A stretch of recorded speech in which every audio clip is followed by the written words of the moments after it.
Alors salut tout le monde, j'espère que vous allez bien. Comme vous l'avez sans doute vu dans le titre, je vais me séparer d'une petite ou grande partie de ma collection. Ça dépend un peu comment on le prend. Et quand on y reprend, c'est assez drôle pour ceux qui ont le sens du détail. Et je pense que c'est loin d'être une coïncidence. Mais cette année, à chaque fois qu'il y a eu un confinement, et pour vous dire, il y a eu 2 confinements, c'est quasiment la seule période où j'ai vendu des mangas. Et pour vous dire, dernièrement, j'ai même pas lu tant de mangas en plus que ça. C'est juste que je passe plus de temps à réfléchir à ce que je fais, et ça, c'est parce que j'ai plus de temps libre aussi. Mais juste avant d'entrer dans le vif du sujet et dans le détail des titres, parce que quand on voit la pile de mangas, 500 tomes, c'est pas rien non plus. Petite annonce, parce que ça fait quand même assez longtemps que j'en ai pas fait. La semaine prochaine, il y aura normalement une vidéo, la Mangatech des abonnés. Donc si ça vous intéresse, surtout que c'est le confinement, donc je pense que pas mal d'entre vous en ont un peu profité pour ranger leur collection. Je vous laisse m'envoyer tout ça sur l'adresse mail indigo.manga@gmail.com.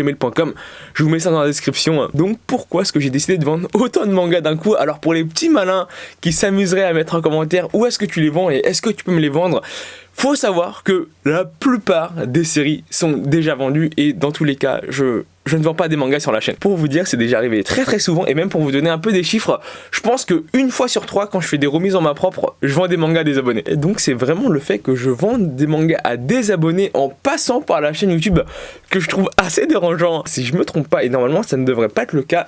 Mais cette année est l'année de toute ma collection, donc globalement 4-5 ans, où j'ai vendu le plus de livres. Je dois atteindre à peu près le chiffre des 800-900 tomes. Et du coup, pour ceux qui se demanderaient, parce que c'est sûr à 100% que c'est le cas, mais c'est pas un peu bête d'avoir acheté autant de mangas si à la fin t'en vends autant? Et vraiment la seule et l'unique raison derrière, c'est que au début de ma collection, je n'ai acheté quasiment, même je n'ai acheté que des mangas d'occasion.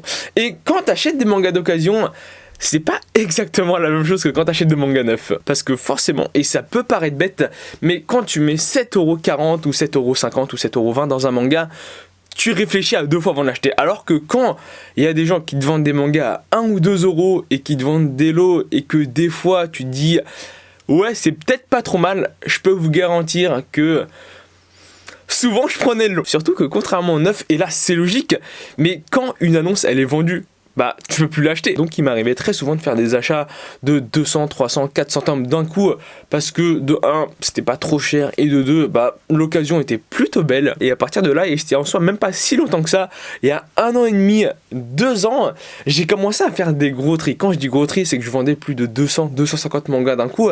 Et là, parmi ces tris, actuellement, celui que je vais faire, ou celui que j'ai déjà fait, c'est le plus gros de tous. C'est la vidéo où je vais un peu raconter ma vie, mais il y a plusieurs raisons qui m'ont poussé à sauter le pas, et je vais sans doute ressauter le pas dans pas très longtemps, sans doute dans 5, 6, 7, 8 mois. Vous devez savoir que ça c'est une Mangatech temporaire, le temps que je déménage, que je prenne mon indépendance et que je construise un truc un peu sur mesure. Et du coup je me suis dit, en soi la plupart des titres que j'ai gardés jusqu'à aujourd'hui, c'est des titres qui ont des bonnes critiques, des titres que j'ai au minimum un tout petit peu lu, donc je vais les garder, surtout qu'il y en a qui sont un peu en rupture de stock, même si c'est pas des titres rares, c'est pas aussi facile de les trouver. Et je me suis dit je vais les stocker, et c'est pour ça que j'ai mis des mangas dans des cartons, comme ça quand je déménagerai, je pourrais construire un truc un peu sur mesure, où je pourrais normalement ranger tous mes mangas à l'intérieur. Ça à mon sens c'était l'idéal, il n'y avait pas vraiment débat à voir. Donc ce qui me poussait un peu à garder des titres que je me dis je vais les mettre en valeur un peu après, même si aujourd'hui ils sont dans des cartons, ce sera pas le cas dans l'avenir. Ça en soi ça n'a pas trop changé, mais c'était l'une des raisons qui faisait que je gardais des mangas, et que des fois j'étais quand même un peu récalcitrant à les vendre. Et ce qui m'a fait sauter le pas, c'est que actuellement je me suis rendu compte qu'en France on édite énormément de mangas, que actuellement on n'a jamais autant édité de mangas qui m'intéressent. Par exemple, là, t'as les éditions Meian qui ont annoncé Masamune-kun Revenge. C'est pas le titre exceptionnel, mais c'est un titre qui, moi, me plaît quand même pas mal. Et vu que chaque mois, il y a 40-45 titres qui m'intéressent à acheter, je me suis dit, est-ce que quand je compare ces titres-là qui sortent, et vu que moi, je vais construire ma Mangatech, je pense pas avant 6-7 ans, est-ce que ces titres-là qui sortent, par exemple 51 de gras, A Journée Beyond Heaven, Ariane l'Empire Céleste, Bakemonogatari, Black Clover, est-ce que ces titres-là, je veux plus les garder dans ma collection que les titres que j'ai dans les cartons là-bas? Et la réponse qui était assez claire pour moi, c'est oui, clairement. Donc généralement, toutes les séries que j'avais bien aimées, que j'avais trouvées intéressantes, mais qui en soi, est-ce qu'il y a un intérêt de les garder dans ma collection? La plupart, j'ai préféré les enlever. Mais le gros déclic, et je suis pas encore totalement au point dessus, c'est pour ça que je dis que prochainement je risque encore de vendre certains titres. Je gardais des bons mangas, mais qui ne correspondaient pas à mes goûts. Je tourne cette scène un peu après, mais quand je dis ça, je fais vraiment référence à tous les mangas que j'ai achetés à l'époque. Je me suis dit, je vais les lire après. Et je pense que ce après, au vu de tout ce qu'on sort, ça n'arrivera jamais. On va voir un peu les séries, j'ai pas fait le listing de tout, mais quand je vous dis vraiment que c'est des bons mangas qui ne correspondent pas à mes goûts, vous allez très vite le remarquer. On va pas trop rentrer en détail dans le pourquoi du comment, mais gardez vraiment en tête que c'est des mangas que j'avais acheté d'occasion à l'époque pour découvrir. Je me suis dit, il y a plutôt de bonnes critiques, et finalement, quand j'essaie de les lire, ça passe pas trop. Il y a tout d'abord les deux plus grosses licences françaises. La première, c'est Hippo, donc je pense que vous connaissez à peu près tous.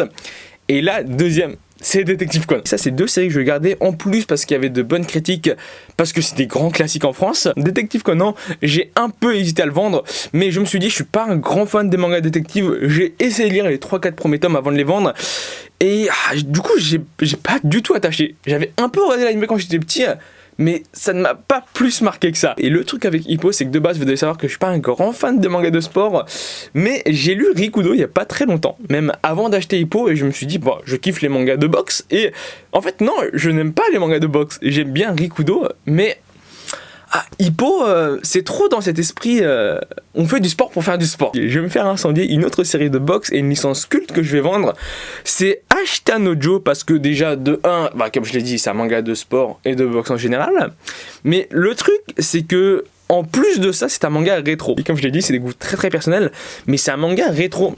Et de base, j'ai un peu de mal avec les mangas rétro, donc je me suis dit, est-ce que je vais le lire ? Et c'est pas trop le cas. Toujours en série connue, on a Get Backers qui était sorti il y a quand même assez longtemps de ça. Alors j'avais lu les 15-20 premiers volumes, j'avais regardé un peu l'anime quand j'étais plus jeune, mais quand j'y repense, est-ce que je vais les relire? Est-ce que j'ai vraiment attaché à l'histoire? Et pas plus que ça, c'est pour ça que je ne les garde pas. Sinon, des classiques toujours, je vais vendre Homunculus et Ichi the Killer parce que je trouve les mangas trop perchés. Ensuite, le manga Césarée et Ad Astra parce que c'est des mangas historiques et vraiment j'ai énormément de mal avec les mangas historiques, sauf Kingdom, mais Kingdom c'est plus dans cet esprit shonen. Il y a le manga Secret Service que j'avais gardé principalement pour l'animé, mais finalement, quand j'y repense, ça fait plus shoujo qu'autre chose. Il y a les enquêtes de Kindaichi, alors ça je les vends parce que de 1 j'ai pas l'intégrale et ça me perturbe beaucoup parce que sur 22 volumes j'en ai que 20, mais aussi parce que c'est un manga rétro, même si en soi sur le dessin c'est pas vraiment gênant, mais c'est un manga détective et que voilà, c'est juste pas mon truc. Sinon comme titre aussi, il y a Le Royaume des Carnivores qui en soi est plutôt agréable à lire, c'est 3 volumes, mais est-ce que c'est un titre que je veux garder ? Pas spécialement. Et le dernier exemple que j'ai noté, c'est le manga Rave Master. Alors Rave Master, c'est de Hiro Mashima et je l'ai gardé parce que j'avais un peu regardé l'anime dans mon enfance, même j'avais quand même pas mal regardé l'anime et que ça m'avait assez marqué et que aussi c'est un manga de Hiro Mashima, donc le fait que ce soit le même auteur et que moi j'aime bien avoir les full sets de l'auteur, ça joue quand même pas mal. Sauf que je l'ai refeuilleté, est-ce que Hiro Mashima c'est vraiment un de mes mangakas favoris?